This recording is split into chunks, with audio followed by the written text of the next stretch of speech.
I'm Lisa Sugarman. And what if just 15 minutes could shift the way we talk about mental health?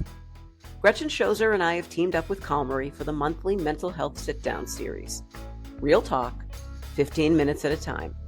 Big topics, honest conversation. Hi, everyone, and welcome to the September edition of the Calmerry Mental Health Sit-Down series.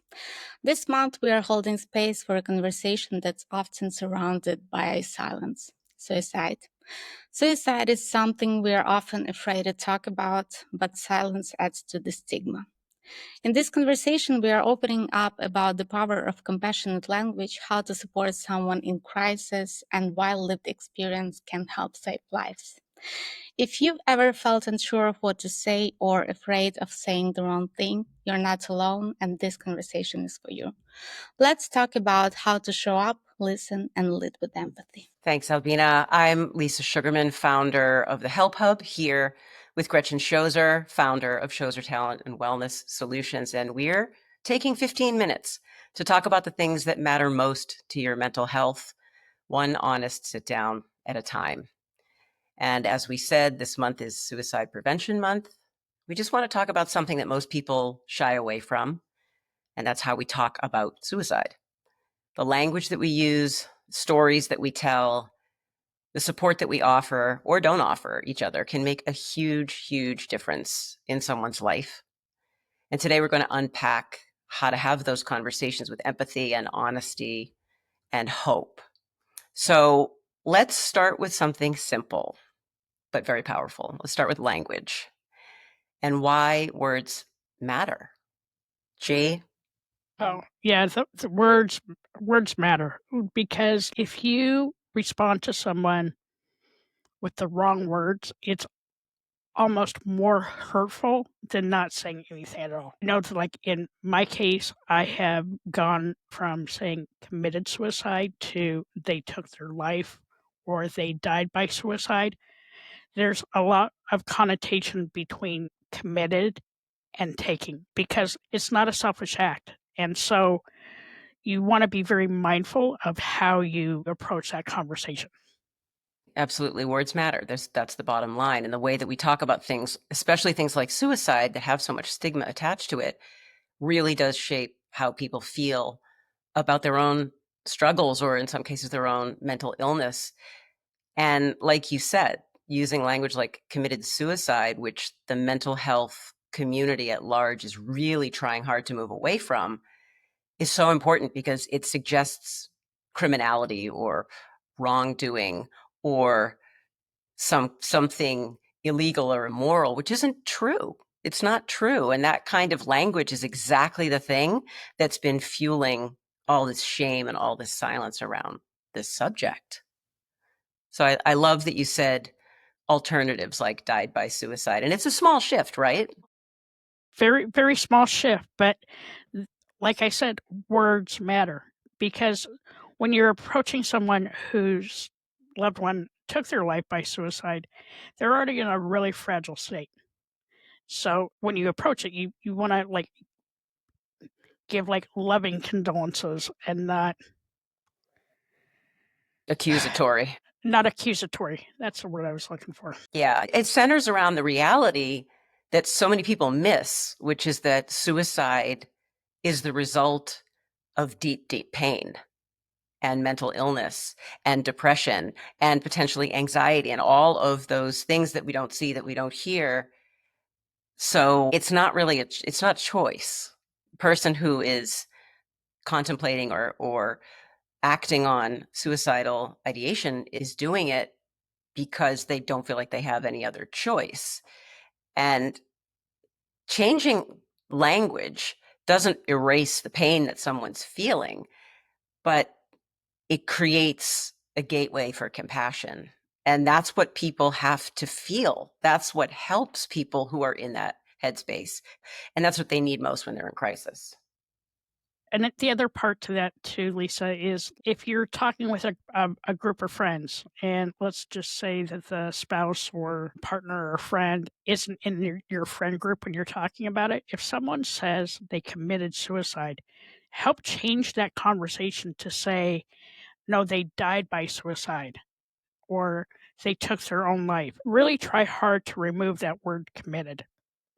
Yeah, I'm so glad you said that because people are afraid to do that. I know myself, having understood why we need to make that shift, when I'm in situations where I have conversations with people and someone will say that through no fault of their own. That's what we were taught to say. So that's why collectively we still say it.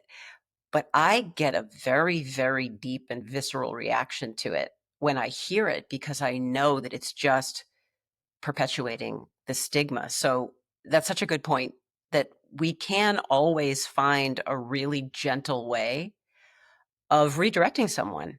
And it's not a criticism, and you're not trying to embarrass someone or shame someone. You're just trying to educate someone. So take them aside, say, hey, listen, maybe you didn't know, maybe you weren't aware that there is really this movement away from using this language as a way of changing the overall perception of this thing that we don't like to talk about. So here's a question. Here's a question I want to ask that I think's important to bring up. What if I say the wrong thing? What if I make it worse? There's truth to saying something is almost better than saying nothing. Would you agree? Yes. Okay. So do you think that people need to be perfect in what they say when they're holding space or giving support? No, just show empathy, show that you were there supporting them. We all stumble. I've done it 1,000 times, but you know what? As long as your heart's in the right place, you're going to be fine. Right. It's about creating presence. It's just about holding space for someone. Think examples that we could give for someone who is thinking, oh my God, what do I actually say to someone who is dealing with this kind of loss? Just say, I've noticed that you haven't been yourself lately. Do you want to talk? It can be as simple as that. Or maybe say, I really care about you. Lead with that. I really care about you. I'm here. You're not alone. What can I do? How can I help? And if somebody tells you maybe even that they're thinking about suicide, it isn't your job to fix it. Most people immediately make the assumption that they have to be the fixer. They have to be the one to solve the problem, but you don't. You can just simply say, thanks for telling me. That was really brave. I really appreciate it. This must feel so heavy and so hard. And just say, I'm here for you.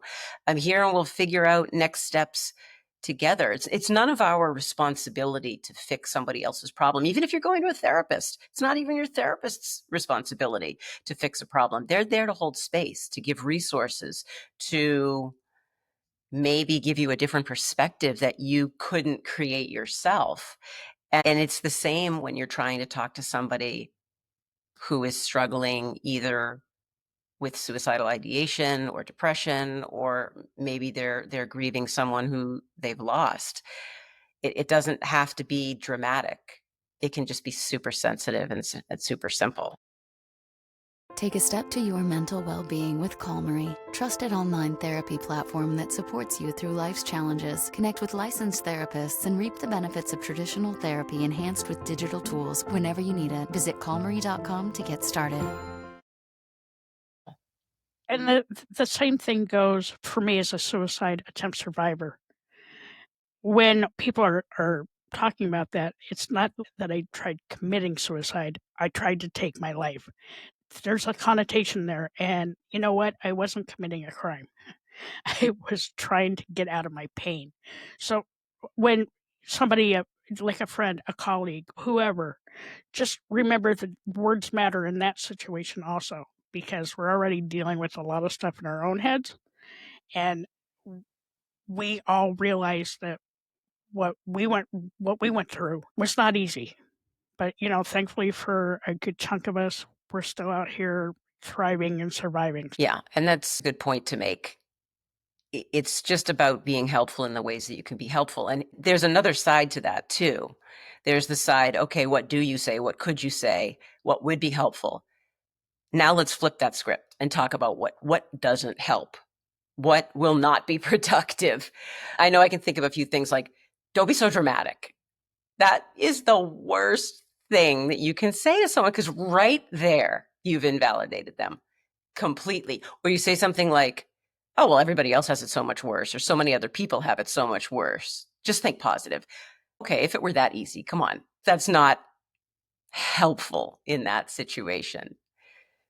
Or if somebody, like for me, somebody told me to like suck it up, buttercup. Listen, I'd been sucking it up. That was part of the problem. That was part of the problem. Is like I didn't air out what was going on. People said that I was just doing it for attention.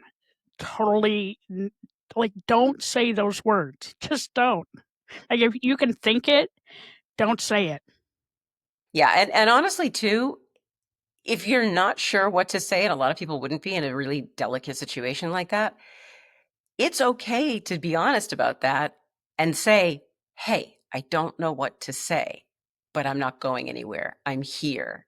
That in and of itself is an incredibly powerful statement, because you're saying, look, I'm being honest here. I don't want to say something that will make things worse in your head, but I do want to be here. And I'm admitting that I really don't know what you need or what to do. So I think it's important to just highlight the importance of saying the right thing, saying the wrong thing, and then just being open about not knowing what to say, but wanting to be there to support. Now, you and I also come at suicide in general, at the topic of suicide, from a unique perspective. We're both mental health advocates. I'm a multiple survivor of suicide loss. You're a suicide attempt survivor. You and I have got a ton of lived experience in this area. And what you and I both know and understand deeply is that stories save lives. Telling your truth, sharing your lived experience. When we tell that story or we share that experience about our pain or our loss or the healing journey itself, we make it easier for someone else to speak up. We give someone else permission to speak up. And that act of storytelling is like a bridge. It builds that bridge between feeling totally and completely isolated and feeling supported. It's so true. You know, every time we share our stories, we unlock somebody else's prison. There may be somebody out there that you're talking to that may be a suicide loss survivor or a suicide attempt survivor. Not everybody talks about it. For me, I talk about it because knowledge is power. And as my mom always used to say, if you don't have anything nice to say, don't say anything at all, because those words can be very hurtful. It's true. And you don't have to have a perfect ending to your story for it to have value when you share it. It's just that willingness to show up. It's that willingness to be honest, because somewhere, someone is sitting there thinking and listening, oh my gosh, that sounds like me, or I went through that. And they have that touch point where they feel validated and they all of a sudden recognize that they're not the only one out there who may have experienced the same thing, felt the same feelings. So that's why it's so important to take what we've experienced in our lives and put it back out into the world, because you never know who it's going to impact. So before we wrap up, we just want to leave you with a few takeaways for Suicide Prevention Month. Gee, you've already said it multiple times in multiple beautiful ways, that words matter. Saying died by suicide instead of committing suicide helps reduce that stigma, and it opens a space for empathy. Number 2, we don't have to fix somebody else's pain to be helpful. It's just about being present, being compassionate and honest, and just listening. And that, as we both know so well, lived experience has power.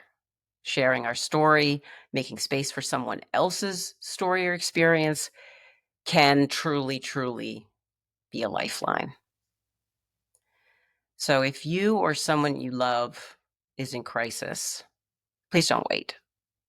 You can call or text 988 anytime, day or night, 365 days a year, and reach out to the Suicide and Crisis Lifeline for help. So thanks for sitting down with us today.